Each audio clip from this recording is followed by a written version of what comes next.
दिल्लीपासून गल्लीपर्यंत कपिल, फक्त एकच चर्चा रंगली सिब्बल. भाजपाच्या राक्षसी महत्त्वाकांक्षांना लगाम घालण्याचे खरे काम ठाकरेंनी केले.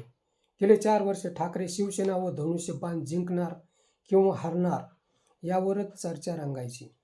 आता मात्र पुढील काळात राज्यघटना आणि संविधान यांचं काय होईल? लोकशाहीला न्यायाचे पाणी मिळेल किंवा कोर्टाच्या पायरीवरून दफनभूमीकडे न्यावे लागेल, ते सुप्रीम कोर्टात ठरविले जाईल. शिवसेनेचे वकील कपिल सिब्बल यांनी राज्यघटनेचा ताळेबंद मांडत भाजपा, शिंदे गट, ईडी, सीबीआय, पोलीस प्रशासन, लोकसभा सभापती, विधानसभा सभापती, निवडणूक आयोग आणि राज्यपाल यांचे सुप्रीम कोर्टामध्ये वस्त्रहरण केले. सत्ता मिळवण्यासाठी ही मंडळी कोणत्या थराला गेली, सत्ता मिळाल्यानंतर कसा माजुरीपणा केला, हे जगाने उघड्या डोळ्यांनी पाहिले होते.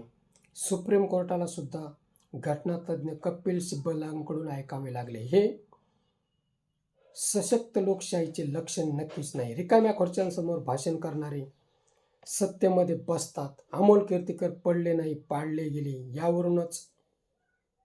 यावरूनच तेथे काय शिजत होते याचा निकाल कोर्टात अजून लागायचा आहे.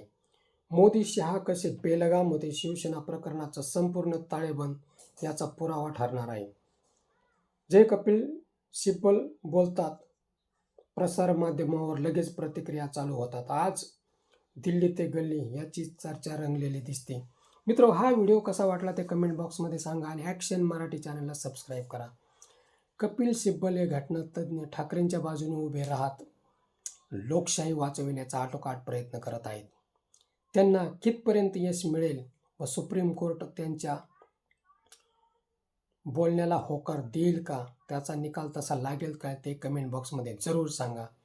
मित्र, हा व्हिडिओ कसा वाटला ते कमेंट बॉक्समध्ये सांगा आणि ॲक्शन मराठी चॅनलला सबस्क्राईब करा.